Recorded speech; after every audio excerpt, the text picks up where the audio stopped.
사랑과 은혜가 충만하신 하나님 아버지 감사합니다. 이 저녁 저희를 이 예배의 자리로 인도해 주시고 또 주님께서 주실 그 귀한 말씀들을 사모하는 마음으로 우리의 발걸음을 이곳으로 인도해 주셔서 감사합니다. 우리의 마음이 어떠한 마음이든지 또 어떠한 모양으로든지 또 이 자리에 나왔사오니 오직 주님 한 분께만 집중하며 주님께서 하실 그 음성에만 집중하는 이 예배의 자리 될 수 있도록 주님 은혜 베풀어 주시옵소서. 찬양을 통해 열려진 우리의 심령 가운데에 이제 진리 되신 주님의 말씀으로 채우는 시간 갖기를 원합니다. 전하는 자나 받는 자나 우리 주님의 진리의 말씀으로 받게 하시고 아멘으로 화답하며 그 말씀이 우리 삶 가운데에 열매 맺을 수 있도록 성령 하나님을 통하여서 역사하여 주시옵소서. 시작하는 시간입니다. 마치는 시간까지 사탄막이 틈타지 않게 하시고 주님 홀로 영광 받으시는 이 복된 예배 자리 될 수 있도록 주님 인도하여 주시옵소서. 이 모든 말씀 살아계신 예수님 이름으로 기도드렸습니다. 아멘. 우리 성도님들 지난 3일 동안 잘 지내셨나요? 예. 또 점검을 하고 넘어가야 되겠죠. 네, 요한복음 일독하신 우리 성도님들 계실까요? 네, 좋습니다. 오전 예배 때도 또 많은 성도님들이 읽어 오셨는데 또 저녁 예배 때도 또 우리 성도님들이 읽어 오셔서 도전이 되고 이제 요한복음을 아마 이번 달 안에 마칠 것 같습니다. 보통 한 장씩 중요하다고 생각되는 부분들을 골라서 이렇게 강의를 해 나가고 있는데 벌써 이제 21장까지 있으니까. 그래서 이 말씀을 왜 드리냐면 요한복음 일독하실 날이 별로 남지 않았다는 거예요. 예. 이제 한 3독? 4독 정도만 하시면 이제 요한복음은 이제 1년치 다 읽으셨다고 생각하셔도 될 것 같고 다음 시리즈 때는 숙제 분량을 좀 줄여드리도록 하겠습니다. 예. 뭐 일주일에 요한복음 일독하니까 많은 성도님들이 너무 부담스러워 하시는 것 같아요. 예. 그래도 또 그런 부분들을 잘 고려해서 또 숙제 내드리도록 하겠습니다. 그때도 열심히 읽어오시면 또 도전이 될 것 같아요.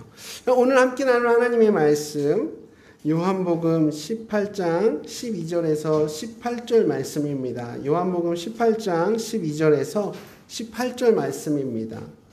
길지 않은 본문이니까 우리 한 목소리로 읽도록 하겠습니다. 요한복음 18장 12절부터 18절까지 12절 말씀부터 읽겠습니다. 시작. 이에 군대와 천부장과 유대인의 아랫사람들이 예수를 잡아 결박하여 먼저 안나스에게로 끌고 가니 안나스는 그 해의 대제사장인 가야바의 장인이라.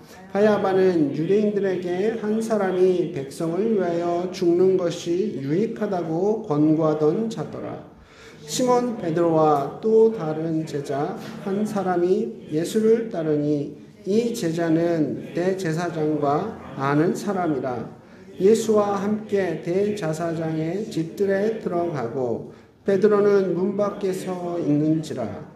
대제사장을 아는 그 다른 제자가 나가서 문 지키는 여자에게 말하여 베드로를 데리고 들어오니 문 지키는 여종이 베드로에게 말하되 너도 이 사람의 제자 중 하나가 아니냐 하니 그가 말하되 나는 아니라 하고 그때 추운 고로 종과 아랫사람들이 불을 피우고 서서 쬐니 베드로도 함께 서서 쬐더라.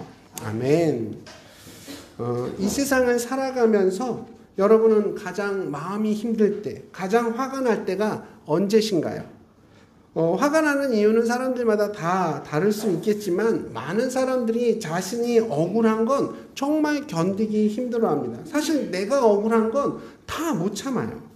예를 들어서 저와 제 아내가 어떤 문제로 인해서 갈등이 생겼다고 하겠습니다. 예를 들어서요. 예를 들어서 너무 의견차가 심해서 도저히 해결될 기미가 보이지 않으니까 그래서 저희 어머니께로 함께 가서 이 문제에 대해서 상의를 했습니다. 어머니께서 상황에 대해서 객관적으로 들어보니까 아내도 잘못이 있지만 제 잘못이 더 크다고 말씀을 하시는 거예요. 실제로 그랬고 실제가 그렇다는 게 아니라 예를 들어서 가정을 해서 얘기를 하는 겁니다. 제가 잘못하지 않습니다. 잘. 네. 그러면 제가 곧바로 그 사실을 받아들이고, 그런가요? 그럼 제가 아내한테 사과할게요. 이렇게 순순히 반응할까요?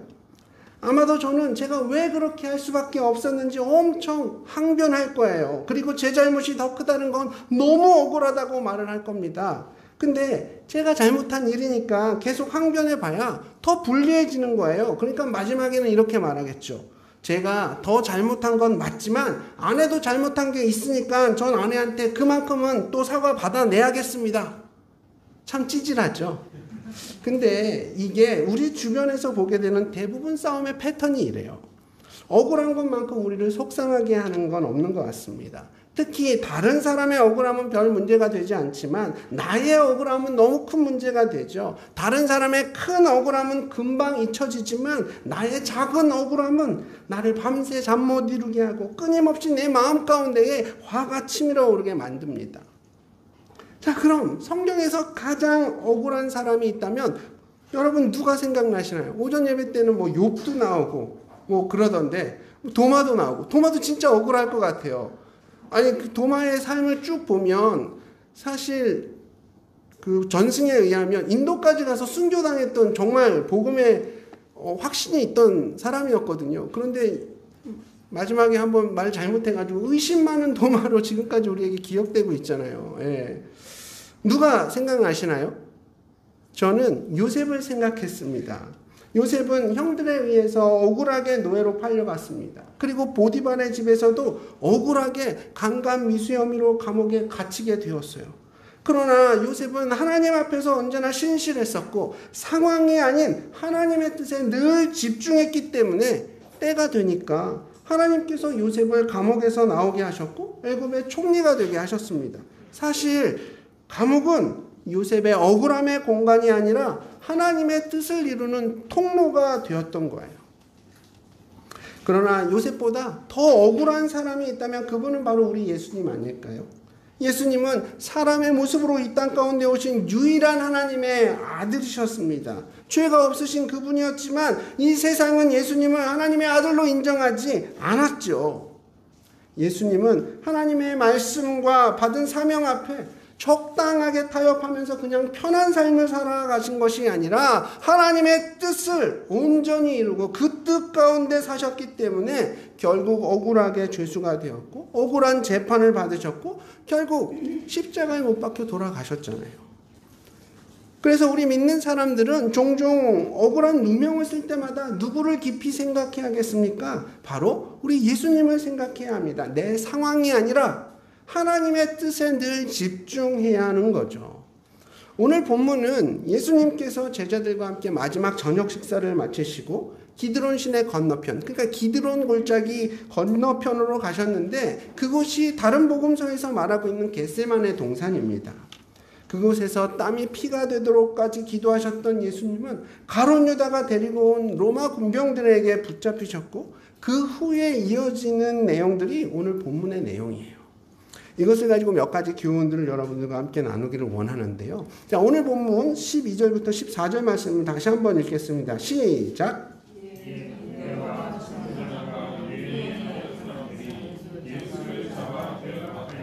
먼저 안나스에게로 끌고 가니 안나스는 그 해의 대제사장인 가야바의 장인이라.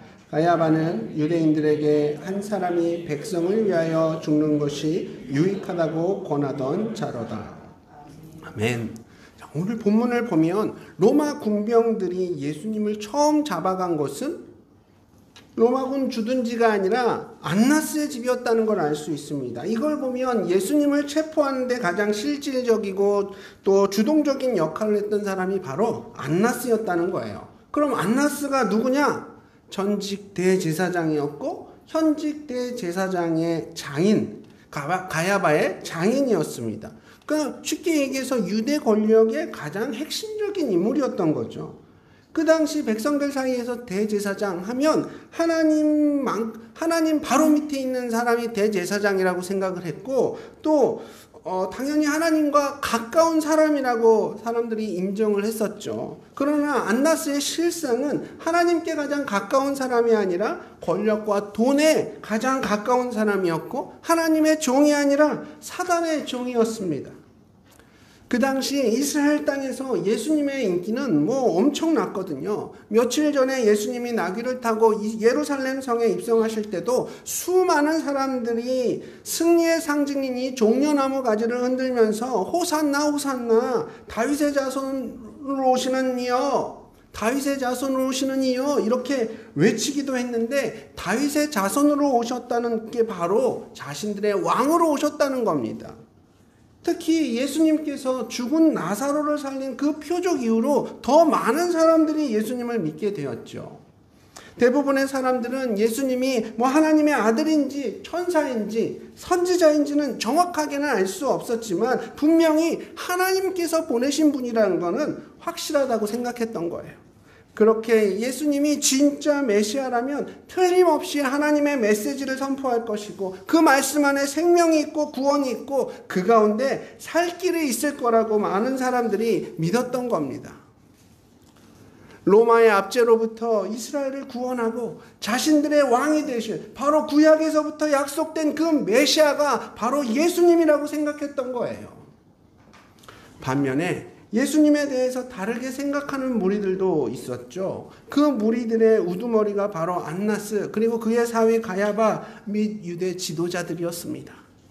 이들은 예수님이 신기한 표적과 놀라운 능력을 행하면서 사람들의 마음을 미혹하고 로마를 대적할 세력을 키우고 있다고 생각한 거예요. 유대 지도자들이 그 당시 염려했던 것은 딱 두 가지였습니다. 하나는 이런 분위기를 그냥 놔두면 예수님 때문에 자신들의 세력이 약화될 것이라는 것. 또 다른 하나는 이 민중 세력이 커져서 밀란으로 이어진다면 이것을 진압하기 위해서 로마 군대가 투입될 것이고, 이 과정 속에서 수많은 유대인들이 목숨을 잃게 될 것이라는 그런 걱정이 있었던 거죠. 그러나 이 두 가지 염려는 사실 쓸데없는 그런 생각과 염려였습니다. 왜냐하면 예수님은 자신의 세력을 끌어모으고 또 로마에 대한 그런 반란을 일으키실 생각이 전혀 없으셨거든요. 예수님은 그저 자신이 받은 사명대로 하나님의 뜻대로 움직이시는 분이었습니다. 성경 말씀을 자기 필요에 따라 자기 멋대로 해석하는 것이 아니라 말씀 그대로를 믿고 행하면 그것이 바로 하나님의 뜻이 이 땅 가운데 이루어지는 것이라고 한결같이 가르치고 선포하셨어요. 바로 구약 성경이 예언하고 있는 메시아, 하나님의 아들이 바로 예수님 자신이시고, 하나님의 통치가 이 땅 가운데 회복되는 것이 복음이라고, 바로 이 복음을 믿으면 구원받게 되고 내 삶 가운데 하나님의 온전한 통치가 이루어진다고. 아니, 예수님은 어느 한순간도 이것과 다른 말씀을 하신 적이 없지요. 반면에 유대 지도자들 그룹 안에서는 오로지 로마와의 관계만을 생각했어요. 그 당시 최강대국 로마가 자신들을 보호해주고 로마한테 밑보이면 자신들은 망한다고 생각했던 거죠. 그래서 가야바는 예수님이 죽어야 한다는 겁니다. 예수님이 죄를 지었든 죄를 짓지 않았든 예수님이 죽어야지만 로마 정부가 유대인들이 반란을 일으킬 거란 그런 의심을 덜하게 될 것이고, 그렇게 로마와의 전쟁을 자신들이 막을 수 있다고 착각하고 있는 거예요. 이런 사고는 요즘 우리나라의 사정과 굉장히 비슷합니다. 우리나라 정치인 중에는 북한이 핵무기를 갖고 있기 때문에 어떻게 해서든지 그 핵무기를 터뜨리지 못하게 북한의 비위를 잘 맞추면서 그저 모든 것을 양보해야 된다고 생각하는 사람들이 있습니다. 또 어떤 이들은 미국이 우리나라를 보호해줘야지만 우리가 살아남을 수 있고 북한도 감히 우리를 공격하지 못한다고 생각하는 사람들도 있어요. 그래서 미국의 눈치만 보고 있는 거죠. 그런데 이 두 그룹이 알지 못하는 것이 하나 있는데, 그것이 뭐냐? 참새 한 마리도 하나님의 허락 없이는 그냥 땅에 떨어져 죽지 않는다는 겁니다.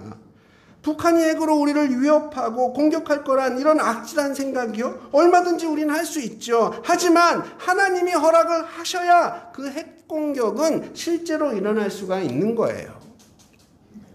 예수님은 로마 황제의 의중이나 국제 정세와 정치적 상황을 주시하면서 무엇이 나에게 더 이득이 될 것인가?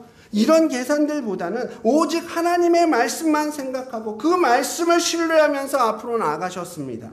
그저 자신의 사명에만 집중하셨어요. 어떻게 보면 예수님의 사역과 이런 행동은 참으로 무모하고 융통성도 없는 시대착오적인 어리석은 행동 같았지만 그것이 바로 하나님이 인정하시고 영광 받으시는 올바른 모습이고 방법이었습니다. 반면에 유대인들은 자신들의 계산에 따라서 예수님을 체포해서 먼저 안나스 집으로 끌고 갔어요. 하나님이 아닌 자기 스스로를 의지하면서 삶의 문제들을 해결하려고 하는 거죠. 예수님은 아무 죄가 없었지만 죄인으로 결박되셨고 죄인 취급을 받으며 끌려가셨습니다. 예수님은 제자들에게 이런 말씀도 하셨어요. 사람들이 너희를 죄인으로 욕하고 결박하고 끌고 갈 때 어떻게 하라고요? 기뻐하라고 하셨어요. 왜냐하면 세상은 옛날 선지자들에게도 똑같이 그렇게 했기 때문이라고 이렇게 말씀하십니다. 오늘날 수많은 사람들은 그저 자기 힘으로 자기 계산으로 알 수 없는 나의 미래를 이 땅에서의 삶을 준비하며 살아가죠. 그런 불확실성 가운데 또 북한이 핵공격을 쏘진 않을까, 미군이 철수하진 않을까 이렇게 불안해하면서 살아갑니다. 그러나 하나님이 원하시는 건 뭐냐? 하나님의 자녀들은 하나님의 말씀을 믿고 그 말씀대로만 살면 아무 걱정할 필요가 없다는 거예요. 너희는 먼저 그의 나라와 그의 의를 구하라. 그리하면 이 모든 것을 너희에게 더하시리라. 그리스도인들은 자기 살 길을, 자기 입속을 스스로 챙길 필요가 없는 겁니다. 여러분, 이 말을 오해하지 마십시오. 그냥 아무것도 하지 말고 그저 기도만 하고 하늘만 쳐다보고 있으라는 게 아니에요. 앞으로의 내 인생길을 내 스스로의 힘으로 얼마든지 살아갈 수 있다는 그 생각을 버리라는 겁니다. 이 모든 결정권이 내가 아닌 하나님께 있다는 걸 인정하라는 거예요. 예수님 당시 유대 지도층들은 그저 로마의 비호를 거스르지 않으려고 자신들의 그 세력을 유지하기 위해서 예수님을 죽였지만 결국 어떻게 되었습니까? AD 70년에 그 일로부터 약 40년 후에 로마 티투스 장군에 의해서 성전은 완전히 회파되었고 예루살렘은 로마 군병들에 의해서 완전히 약탈되었습니다. 이때 약 100만 명 이상의 유대인들이 학살되었고 이스라엘은 완전히 멸망했어요. 여러분은 이 땅에서의 삶을 어떤 방식으로 살아가시겠습니까? 내 인생이니까 내 스스로의 힘을 믿고 내가 책임지며 살아가시겠습니까? 아니면 주인 되신 주님을 의지하면서 그분 말씀에 순종하며 그분께서 책임지시는 인생을 살아가시겠습니까? 저와 우리 성도님들은 눈에 보이는 것만 바라보며 그저 보이는 대로 살아가는 인생들이 아닙니다. 영적인 것을 바라보며 살아가는 사람들이죠. 믿음의 눈으로 이 상황들을 바라보고 해석하는 사람들이죠. 그렇게 우리의 믿음의 눈을 통해 하나님의 도우심과 이끄심을 바라보며 오직 하나님의 뜻을 이루며 살아가는 저와 우리 모든 성도님들 되시길 주님의 이름으로 축복합니다. 여기서 말씀이 끝나면 야호 하시겠죠? 근데 너무 아쉬워하시는 것 같아요. 한 대지가 더 있습니다. 오늘 좀 실망하신 것 같은데 빨리 끝낼게요. 자, 오늘 본문 가운데 또 다른 한 사람이 나옵니다. 누구죠? 베드로죠. 네, 베드로는 예수님의 12제자 중 수제자로서 복음서에 등장하는 그의 믿음의 고백들은 우리들에게 영적인 도전을 주기도 하지만 동시에 그의 미숙한 모습을 통해서 실수도 많고 작은 믿음을 가진 우리에게 큰 위로를 주기도 합니다. 베드로도 그랬으니까 베드로도 이렇게 연약했네. 그렇다고 우리의 실수와 우리의 연약함이 정당화되는 것은 아니지만 위로가 받을 때가 종종 있기는 합니다. 오늘 본문 가운데 나오는 이 베드로의 그런 마음속에는 사실 어떤 마음이 있었느냐? 붙잡혀 가신 예수님을 어떻게든 구출해야겠다는 그런 생각이 있었습니다. 원래 베드로가 예수님을 따르기 전에는 열심당 소속이었거든요. 이 열심당이 뭐냐 하면 우리나라로 치면 일제시대 때 의열단과 같은 독립운동 단체로 보시면 되거든요. 특히 무력투쟁을 통해서 조선의 독립을 이루려고 했던 그런 그룹입니다. 일본의 주요 인사들을 암살하고 시설물들을 폭파하는 식으로 일본에 맞섰던 그런 사람들이었죠. 약산 김원봉, 우리가 잘 알고 있는 윤봉길 의사, 김상옥 이런 분들이 의열단 출신들인데 뭐 홍콩 공원에 폭탄 던지고 종로 경찰서에 폭탄 투척하면서 이렇게 무력 투쟁을 했던 것처럼 열심당 역시 그 당시 이스라엘을 압제하고 있던 로마에 대항해서 무력으로 맞섰던 사람들이었거든요. 당연히 열심당원들 어땠을까요? 굉장히 막 다혈질이고 이거다 싶으면 물불 안 가리고 죽음도 불사하는 그런 행동파적인 성격일 확률이 높았겠죠. 그래서 베드로는 늘 품 안에 칼을 차고 다녔고 실제로 예수님 체포 당시에도 대제사장의 종이었던 말고의 귀를 잘라버리잖아요. 아니 귀 자르려고 그랬겠습니까? 목이나 어디 뭐 찌르려다가 실수로 귀를 자른 거겠죠. 그런데 예수님이 가장 우려하신 것이 바로 이것이었습니다. 베드로를 비롯한 제자들은 예수님을 구출해서는 안 되는 거예요. 물론 윤리적으로 도덕적으로는 당연히 자기 스승을 목숨 걸고 지키고 보호하는 게 맞죠. 하지만 윤리적이고 도덕적인 선택보다 더 위에 있는 것이 바로 하나님의 뜻입니다. 자, 그럼 하나님의 계획은 뭐였냐? 모든 인류의 죄를 해결하기 위해서 희생제물로서 예수님을 십자가에서 피 흘리게 했어야 하는 거예요. 그게 예수님의 계획이었습니다. 하나님의 계획이었습니다. 그래서 예수님이 겟세마네에서 기도할 때도 베드로, 요한, 야고보 이 세 사람을 따로 데려가셔서 그들이 시험에 들지 않게 깨어 기도하라고 하신 거였어요. 이 세 사람이 가장 성격도 급하고 다혈질이었거든요. 근데 겟세마네에서도 예수님은 땀이 피가 되도록 기도하셨지만 이 세 사람은 너무 피곤한 나머지 그저 잠만 잤습니다. 그때까지도 예수님의 말씀이 무슨 뜻인지 전혀 이해하지 못했던 거예요.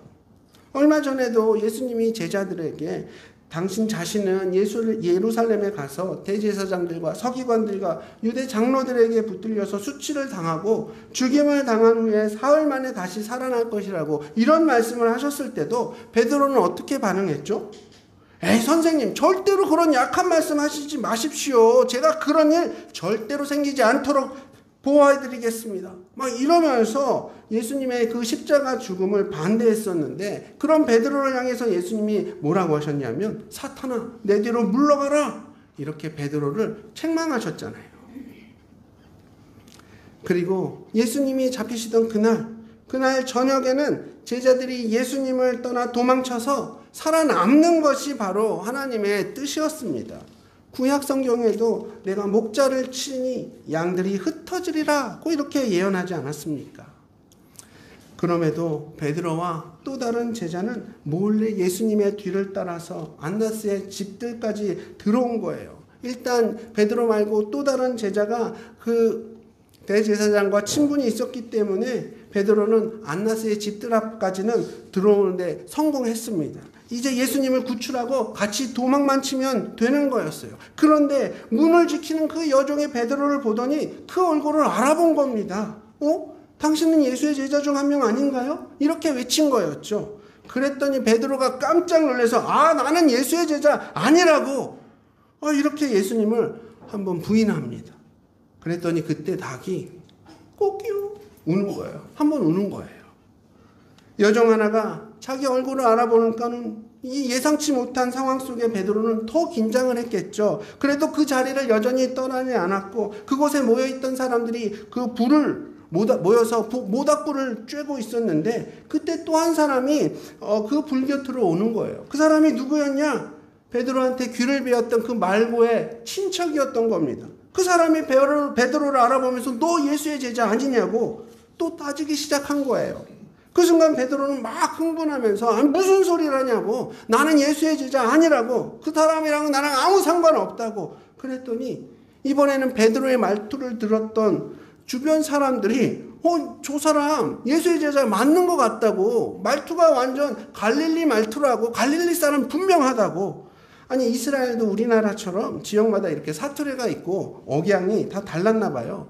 그러니까 바로 갈릴리 출신이라는 것이 증명이 된 거죠. 그렇게 갑자기 상황이 막 과격해지니까 베드로도 너무 무서웠던 거예요. 그래서 뭐라고 얘기하냐? 난 예수라는 사람 모릅니다. 맹세합니다. 여기서 끝나는 게 아니라 예수님을 저주까지 해버리죠. 그렇게 그 현장을 급히 빠져나옵니다. 그리고 그때 또 닭이 울었던 거예요.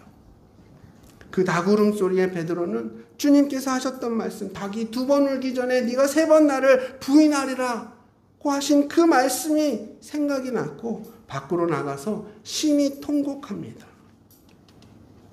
자, 그럼 여기서 우리가 한번 생각해 봐야 할 것은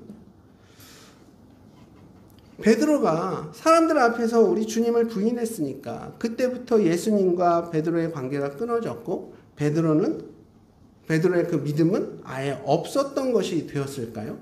여러분은 어떻게 생각하시나요? 일단 우리는 다 베드로의 일생을 다 아니까 베드로가 이때까지는 예수님을 정말로 믿지는 않았지만 부활하신 예수님을 만난 이후에 진짜 구원받았던 걸까요? 그래서 만약 예수님을 부인한 이 순간 집으로 돌아가는 길에 베드로가 급사를 했다면 믿음 없이 죽은 거니까 지옥에 갔을까요? 여러분 어떻게 생각하십니까? 베드로는 지난 3년 동안 예수님과 동고동락하면서 분명 예수님을 자신의 구세주로 믿었고 예수님이 살아계신 하나님의 아들이라는 것을 그의 입술로 고백했습니다. 예수님을 부인하고 저주했을 때 이미 베드로는 구원받은 상태였어요. 한번 구원받으면 절대로 그 구원을 잃어버리지 않거든요. 근데 분명한 것은 그 당시 베드로의 믿음이 아주 위태로웠던 것은 사실입니다. 그가 그동안 예수님에 대하여 고백했던 그 모든 고백들이 무너지고 있었던 거예요. 베드로가 고백했던 그 귀한 고백, 주는 그리스도시요 살아계신 하나님의 아들이십니다 라는 이 고백도 무너지고 있었고 어떻게 보면 베드로 역시 가룟 유다만큼 그의 신앙이 심각한 상태로 무너져 있었던 겁니다. 하지만 가룟 유다, 베드로 이 두 사람의 차이는 뭐냐? 가룟 유다는 예수님에 대한 믿음 자체가 없었기 때문에 자신의 행동에 대해서 양심의 가책을 느끼니까 그냥 결국 자살로 자기 스스로 인생을 결론 내버린 것이고 베드로는 비록 연약한 믿음이었지만 그래서 예수님을 저주하고 부인했어도 그 믿음 때문에 다시 주님을 바라볼 수 있었고 회개를 통해서 그 무너졌던 믿음을 다시 세워갈 수 있었던 거죠. 자, 그럼 여기서 여러분께 재밌는 질문 하나 드릴게요. 이 사건 이후에 예수님을 부인하고 저주한 이 사건 이후에 베드로는 과연 닭을 좋아했을까요? 아니면 아예 쳐다보지도 않았을까요? 나에게 그 수치감과 모멸감을 준 닭. 저 같았으면 닭 있는 대로 닥치는 대로 다 잡아먹었을 것 같아요. 그래서 지금도 KFC를 좋아합니다. 한국에 왔으면 아마 치킨 장사했을 것 같아요. 베드로는. 사실 이 닭은 베드로에게 자신의 연약함과 믿음 없음을 깨닫게 해준 아주 고마운 존재였습니다. 그래서 실제 성지순례를 가보면 예수님이 끌려가셨던 이 안나스의 집이 그대로 남아있거든요. 그리고 예수님이 신문 받으셨던 지하 감옥도 우리가 들어가 볼 수가 있습니다. 그리고 그 집 근처에 교회가 하나 세워져 있는데 그 교회 이름이 뭐냐? 통곡의 교회예요. 베드로가 예수님을 부인하며 통곡했던 그 자리에 교회가 세워졌는데 그 교회 십자가 위에는 특이하게도 닭이 한 마리 이렇게 같이 세워져 있습니다. 수탉은 베드로의 잠자는 영혼을 깨워서 회개하며 통곡하게 했습니다. 하나님의 자녀들이 이렇게 영적으로 어두워지면 하나님의 뜻을 잘 분별하지 못하게 되고 그저 그동안 해왔던 대로 세상의 이치와 논리에 따라서 결정하게 되고 자신의 경험과 판단을 우선시하면서 오히려 하나님의 뜻은 뒷전이 되어버립니다. 오늘 본문의 시간적 배경은 한밤중이었죠. 이건 베드로의 영적 상태를 비유적으로 보여주는 장치이기도 합니다. 영적인 암흑기를 보내고 있었던 베드로는 사탄의 공격에 노출되어져 있었던 것이고 사탄은 그런 베드로를 넘어뜨렸던 거예요. 지금 우리도 혹시 영적인 암흑기를 보내고 있습니까? 내 시선이 하나님이 아닌 세상을 향해서 그냥 순간적으로 돌리기만 해도 그리고 우리와 주님과의 그 관계에 조금의 그런 틈이라도 생기면 사탄은 그 순간을 그 찰나를 놓치지 않고 어김없이 우리를 유혹하고 공격합니다. 사랑하는 우리 성도님들, 늘 깨어있으라는 우리 예수님의 그 말씀을 여러분 반드시 기억하십시오. 늘 우리와 함께 하시고 우리를 위해 기도하시고 계시는 성령님의 음성에 귀를 기울이셔야 합니다. 로마와의 관계 회복을 위해 예수님을 죽이고 그저 자신들의 안위만 지키려고 했던 유대 권력자들의 모습과 잡혀가신 예수님을 구출해야겠다는 베드로의 모습을 바라보면서 우리 성도님들은 어떤 생각을 하십니까? 물론 예수님을 구해야겠다는 베드로의 생각은 정의로운 생각이었고 유대 권력자들은 그저 자신들의 이익만을 생각하는 악하고 믿음 없는 사람들이었습니다. 하지만 이 두 가지 생각 모두 하나님의 뜻을 세우는 일은 아니었어요. 지금 여러분의 생각과 그 행동은 누구를 어디를 향해 있습니까? 내 유익입니까? 아니면 그것보다 좀 더 가치 있는 도덕적 기준이나 이타적이고 선한 일들을 향해 있으십니까? 물론 우리가 처한 상황에 대한 어떤 논리적 판단과 합리적 선택도 다 중요하지만 그 가운데 가장 중요한 것은 바로 우리 주님의 뜻입니다. 하나님의 뜻이에요. 저와 우리 성도님들의 삶을 통해서 우리 주님의 뜻이 이 땅 가운데 온전히 세워지고 그 뜻이 하늘에서 이루어진 것 같이 땅에서도 이루어지길 소망하며 오늘 말씀을 마치도록 하겠습니다.